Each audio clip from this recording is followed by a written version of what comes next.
नमस्कार श्रोते हो, साई भक्तिसार चॅनलमध्ये तुमचं सर्वांचं मी मनपूर्वक स्वागत करीत आहे।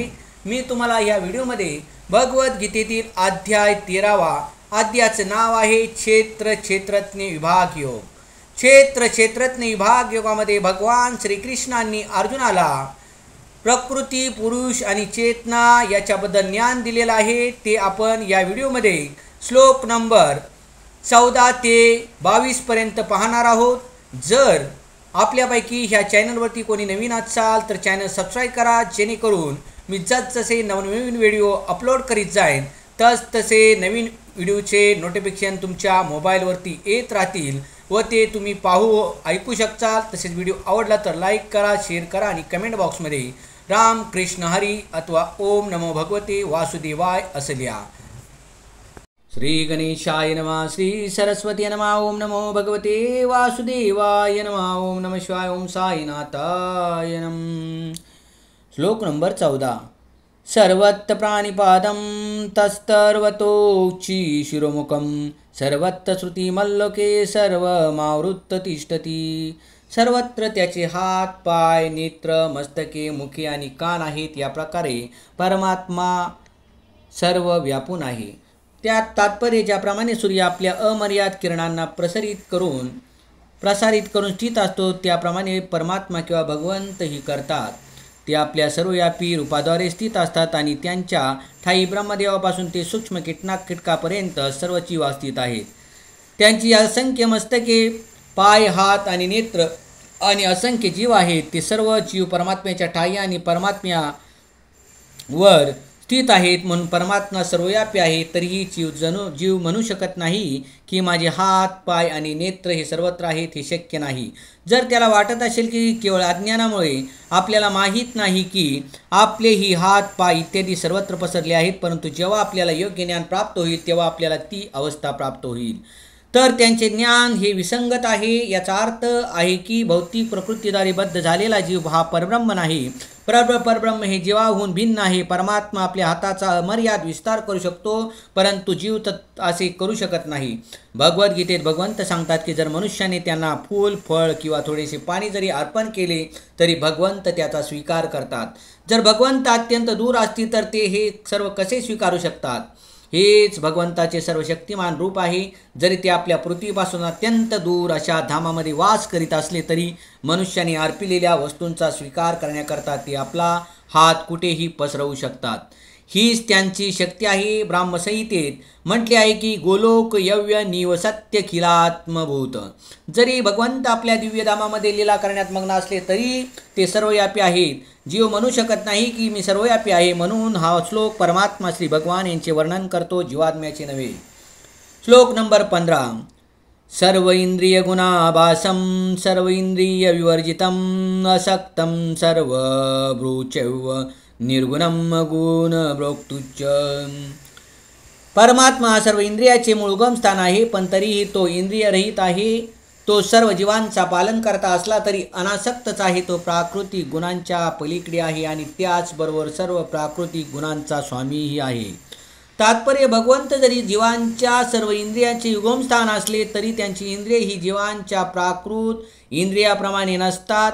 वास्तविकपणे जीवात्म्याला आध्यात्मिक इंद्रिय असतात, परंतु बद्ध जीवनामध्ये ते भौतिक तत्वांनी आच्छादित असतात, म्हणून इंद्रियांच्या क्रिया पदार्थाद्वारे व्यक्त होतात। भगवंताची इंद्रिय ही प्राकृत तत्वांनी आवृत्त होऊ शकत नाहीत। त्यांची इंद्रिय ही अलौकिक आणि दिव्य असतात, म्हणून त्यांना निर्गुण असे म्हटले जाते। गुण म्हणजे प्राकृतिक गुण होत, परंतु त्यांची इंद्रिय ही भौतिक आच्छादन विरहित असतात। ती आपल्या इंद्रियाप्रमाणे नसतात, हे जाणले पाहिजे। भगवंत जरी आपल्या सर्व इंद्रियजन्य कर्माचे मूळ उद्गम असले तरी त्यांची इंद्रिय ही अविकारी आणि दिव्य आहेत। याचे सुंदर वर्णन श्रोत्रोपनिषदात पुढील प्रमाणे करण्यात आले आहे। अपानिपादो जवनो ग्रहिता। भगवंताचे हात हे प्राकृत नाही तर त्यांचे दिव्य हात आहेत आणि त्यांना अर्पलेल्या सर्व गोष्टीचा ते स्वीकार करतात। हाच परमात्मा आणि बद्ध जीवात्मा यांच्यातील फरक आहे। भगवंतांना प्राकृत नेत्र नाहीत, परंतु त्यांना नेत्र आहेत, नाही तर ते कसे पाहू शकले असते?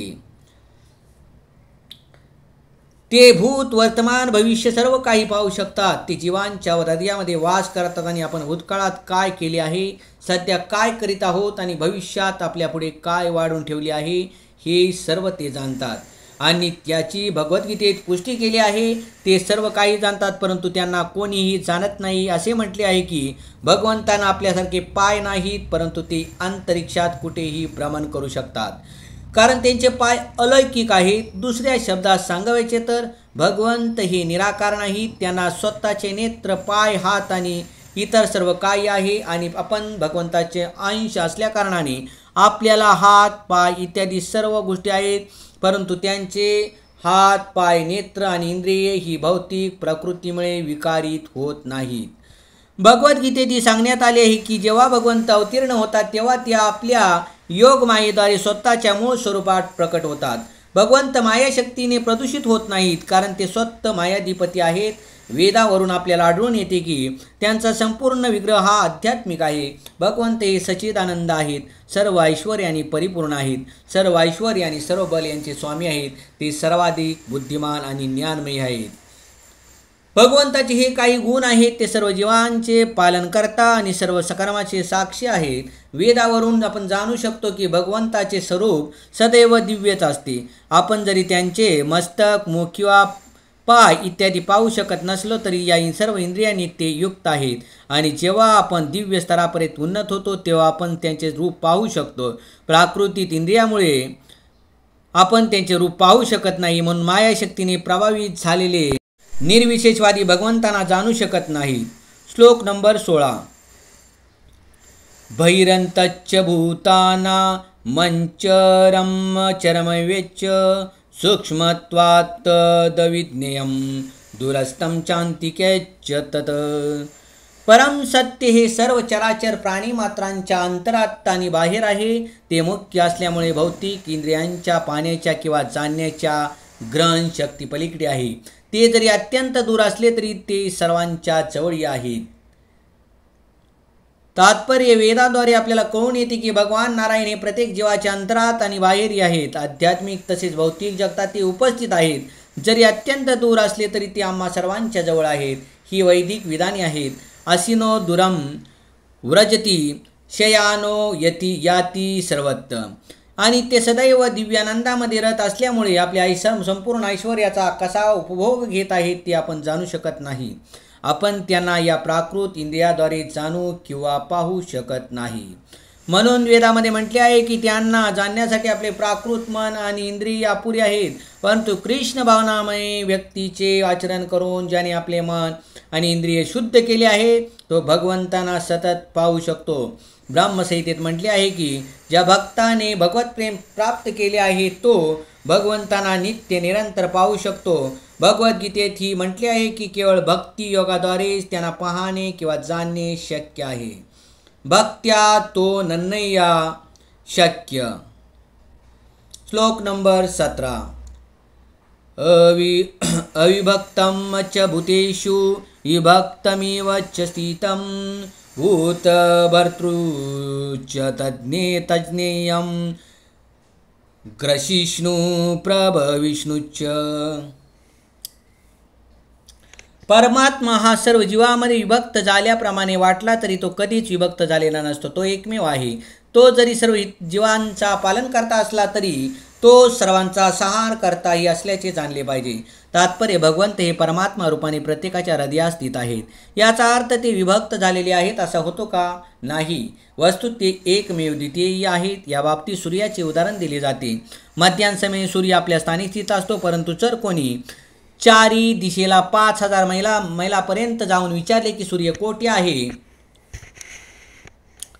तर प्रत्येकजण त्याला सांगेल की सूर्य हा त्याच्या डोक्यावर तळपत आहे. भगवंत जरी अविभक्त असले तरी ते जणू काय विभाजित झाल्याप्रमाणेच प्रतीत होतात. हे दर्शवण्यासाठी वेदामध्ये हे सर्व सूर्याचे उदाहरण देण्यात आले आहे. वेदामध्ये असेही सांगण्यात आले आहे की ज्याप्रमाणे तो सूर्य अनेक लोकांना अनेक ठिकाणी दिसतो त्याप्रमाणे श्री विष्णू हे आपल्या सर्व शक्तिमत्वामुळे सर्वत्र उपस्थित आहेत. आणि भगवंत जरी सर्व जीवांचे पालन करता असले तरी प्रलयकाली ते सर्वांचा संहार करतात. 11व्या अध्यायात याला पुष्टी देण्यात आली आहे. त्या ठिकाणी भगवंत म्हणतात की कुरुक्षेत्रावर जमलेल्या सर्व योद्ध्यांचा संहार करण्याकरता मी आलो आहे. त्याने असे म्हटले आहे की काळाच्या रूपातही मी सर्वांचा विनाश करतो. भगवंत हेच प्रलयकर्ता आणि सर्वांचे संहार करता आहेत. जेव्हा सृष्टीची उत्पत्ती होते तेव्हा भगवंत सर्वांचा त्यांच्या मूळ स्थितीतून विकास करतात आणि प्रलयकाली ते सर्वांचा संहार करतात. भगवंत हे सर्व जीवांचे मूळ उगमस्थान आणि आश्रयस्थान असल्याच्या वस्तुस्थितीचे वेद अनुमोदन करतात. सृष्टीच्या उत्पत्तीनंतर सर्व काही त्यांच्या शक्तीवर आश्रित असते आणि प्रलयानंतर पुन्हा सर्वांचा विलय त्यांच्यामध्ये आश्रित होण्यासाठीच होतो. ही सर्व वेदांची प्रमाणे आहेत. यतो वा इमानी भूतानि जायन्ते येन जातानि जीवन्ति यत्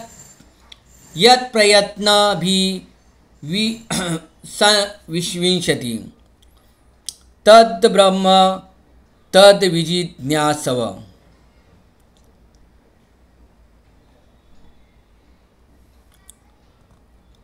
श्लोक नंबर 18. ज्योतिषामपि तज्ज्योतिस्तमसपरमुच्यते ज्ञानं ज्ञेयं ज्ञानगम्यं हृदि सर्वस्य विष्ठितं.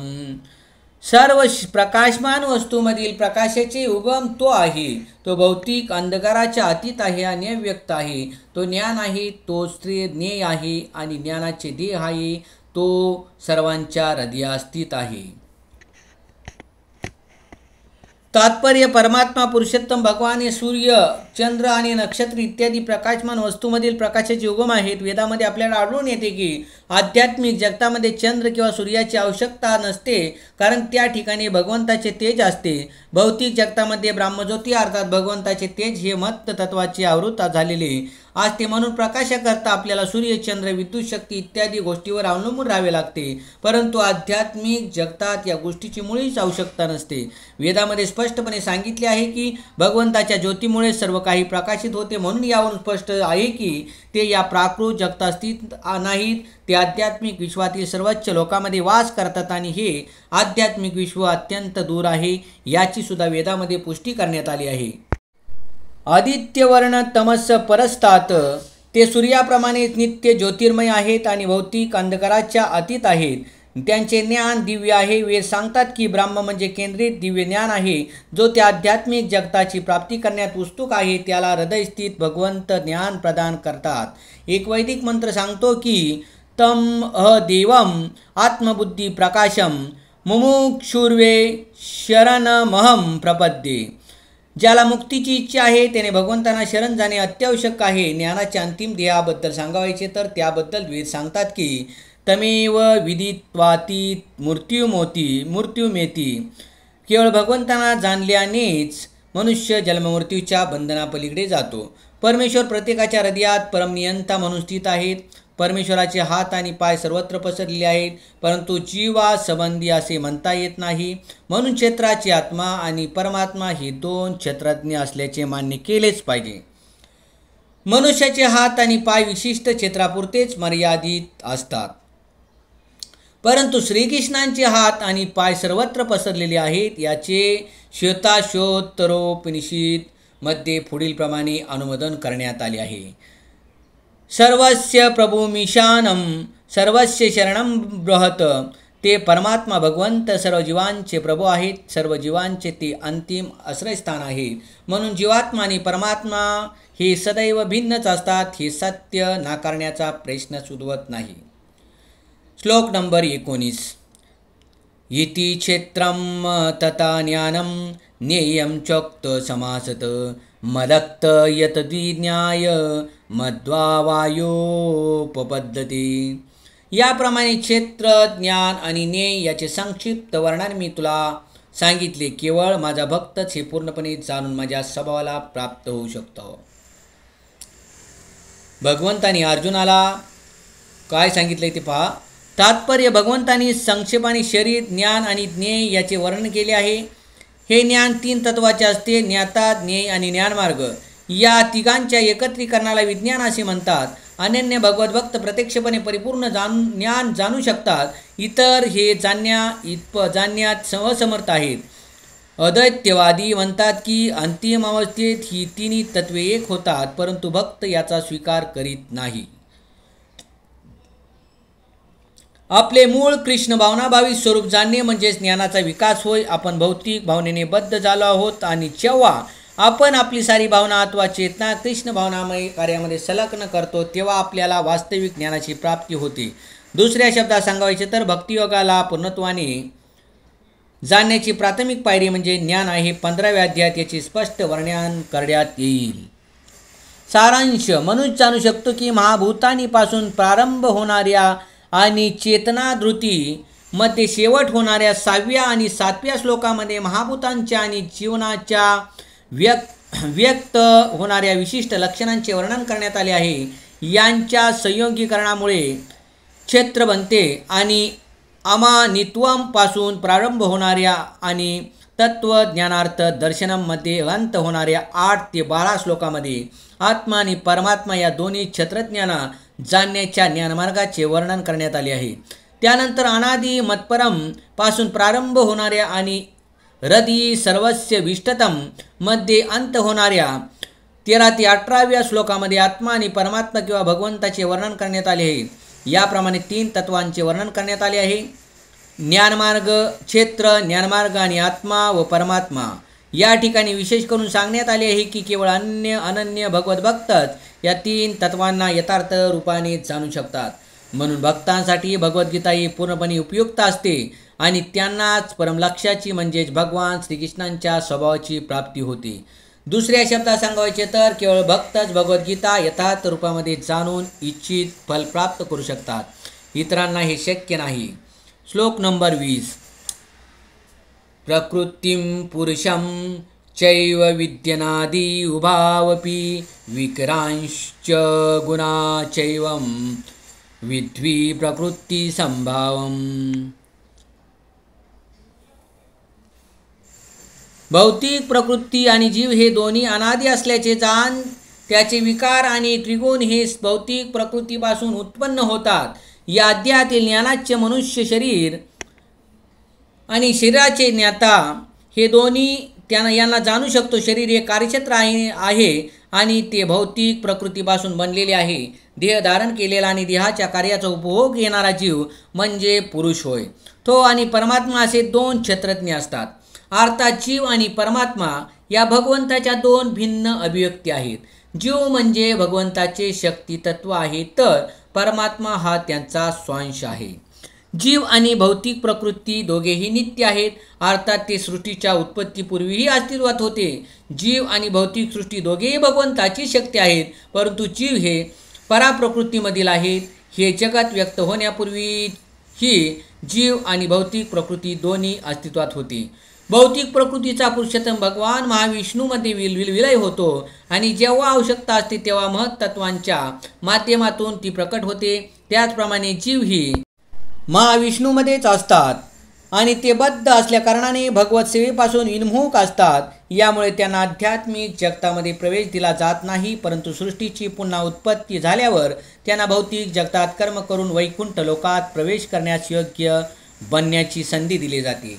हेच भौतिक सृष्टीचे रहस्य आहे. वस्तुतः जीव हे भगवंताचे आध्यात्मिक अंश आहेत, परंतु विद्रोही स्वभावामुळे ते भौतिक प्रकृतीमध्ये बद्ध होतात. भगवंताचे अंश असणारे हे जीव भौतिक प्रकृतीच्या संपर्कात कसे येतात या गोष्टीला खरोखरी महत्त्व नाही. तथापि जीव कसे आणि का भौतिक प्रकृतीच्या संपर्कात येतात हे भगवंत जाणतात. शास्त्रामध्ये भगवंत सांगतात की जे भौतिक प्रकृतीद्वारे मोहित होतात ते अस्तित्व राखण्यासाठी अतिशय कठीण संघर्ष करीत असतात. तथापि या श्लोकांतील वर्णनावरून आपण निश्चितपणे जाणले पाहिजे की त्रिगुणाद्वारे उत्पन्न होणारे प्रभाव आणि सारे विकार हे भौतिक प्रकृतीद्वारे उत्पन्न होतात. जीवाचे सारे विकार आणि सारी वैविध्यताही शरीरामुळे प्रकट होते. आत्मतत्वाच्या दृष्टीने तर सारे जीव एकसारखेच आहेत. श्लोक नंबर 21. कार्यकारण कर्तृत्वे हेतु प्रकृतिरुच्यते पुरुष सुख दुःखानां भोक्तृत्वे हेतुरुच्यते. प्रकृती ही सर्व भौतिक कार्यकारणांना कारणीभूत असल्याचे म्हटले जाते, तर जीव या संसारातील विविध सुख दुःखांच्या उपभोगास कारणीभूत असल्याचे म्हटले जाते. तात्पर्य: जीवाची निरनिराळ्या प्रकारची शरीरे आणि इंद्रिये भौतिक प्रकृतीमुळे उत्पन्न होतात. जीवाच्या 84 लाख भिन्न भिन्न योनी आहेत आणि या सर्व वैविध्यपूर्ण योनी भौतिक प्रकृतीमुळे उत्पन्न होतात. त्या जीवाच्या निरनिराळ्या इंद्रिय सुखाच्या कामनामुळे निर्माण होतात आणि या प्रकारे तो कोणत्या ना कोणत्या तरी देहामध्ये वास करावयाची इच्छा करते. जेव्हा त्याला निरनिराळ्या प्रकारचे देह प्राप्त होतात तेव्हा तो निरनिराळ्या प्रकारची सुखदुःखे भोगतो. त्याच्या या भौतिक सुखदुःखांना तो स्वतः मुळीच कारण नसून त्याचे शरीर कारणीभूत असते. त्याच्या मूळ स्थितीमध्ये निसंशय आनंदच असतो, म्हणूनच ती त्याची स्वरूप स्थिती असते. भौतिक प्रकृतीवर प्रभुत्व गाजवण्याच्या त्याच्या इच्छेमुळे तो या भौतिक जगतामध्ये असतो. आध्यात्मिक जगतामध्ये अशा गोष्टीचा प्रश्नच उद्भवत नाही. आध्यात्मिक जगत हे विशुद्ध आहे. परंतु भौतिक या जगतात निरनिराळ्या प्रकारची शारीरिक सुखे प्राप्त करण्यासाठी सर्वजण अतिशय कठीण परिश्रम करीत आहेत. अधिक स्पष्टपणे म्हणता येईल की हे शरीर म्हणजे इंद्रियांचा परिणाम आहे. इंद्रिये ही कामनापूर्ती करण्याची साधने आहेत. आता शरीर आणि साधनरूप इंद्रिये ही भौतिक प्रकृतीद्वारे प्रदान केली जातात आणि पुढील श्लोकावरून स्पष्ट होईल की जीवाला आपल्या गतकाळातील इच्छा आणि कर्मानुसार सुखकारक अथवा दुःखकारक परिस्थिती प्राप्त होते. मनुष्याच्या इच्छा आणि कर्मानुसार भौतिक प्रकृती त्याला विविध प्रकारची निवासस्थाने पुरवते. जीव स्वतःच अशा निवासस्थानाला आणि त्यापासून प्राप्त होणाऱ्या सुख दुःखास कारणीभूत असतो. एकदा का विशिष्ट प्रकारचा देह प्राप्त झाला की जीव प्रकृतीच्या अधीन होतो, कारण शरीर हे जड पदार्थ असल्यामुळे प्रकृतीच्या नियमानुसार कार्य करते. त्यावेळी जीव प्राकृतिक नियम बदलणे इतपत सामर्थ्यशाली नसतो. उदाहरणार्थ, जर एखाद्या जीवाला कुत्र्याचे शरीर प्राप्त झाले तर त्याने कुत्र्याप्रमाणेच वागलेच पाहिजे. तो इतर काही करू शकत नाही. आणि जर जीवाला डुकराचे शरीर प्राप्त झाले तर त्याला डुकराप्रमाणेच विष्ठा खाण्यास आणि वागण्यास भाग पडते. त्याचप्रमाणे जर देवतांचे शरीर प्राप्त झाले तर त्याने प्राप्त शरीराला अनुसरूनच कार्य केले पाहिजे. हा प्रकृतीचा नियमच आहे. परंतु सर्व परिस्थितीत परमात्मा आत्म्याबरोबर असतोच. वेदामध्ये याचे पुढील प्रमाणे वर्णन करण्यात आले आहे. द्वा सुपर्णा सयुजा सकाय. भगवंत जीवाच्या प्रती इतके कृपाळू असतात की सर्व परिस्थितीत ते परमात्मा रूपाने त्याला सदैव साथ देतात.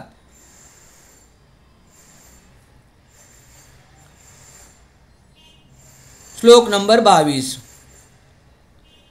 पुरुष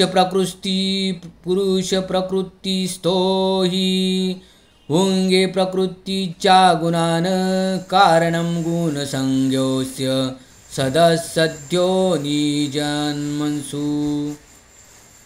याप्रमाणे जीवात्मा प्रकृतीच्या त्रिगुणांचा भोग करीत भौतिक प्रकृतीमध्ये जीवन व्यतीत करतो. भौतिक प्रकृतीची संग केल्यामुळे असे घडते. याप्रमाणे त्याला विविध योनीमध्ये बरे वाईट प्राप्त होते.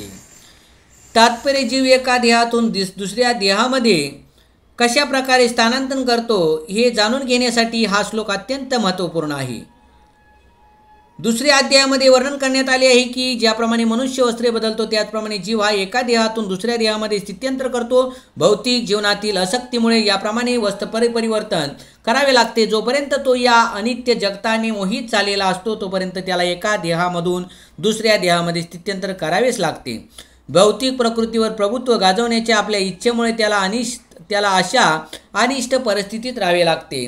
भौतिक इच्छांच्या प्रभावामुळे जीवाला कधीकधी देवता, मनुष्य, पशु, पक्षी, कीटक, जलचर, संत, व्यक्ती तर कधी ढेकणाचा जन्म मिळतो.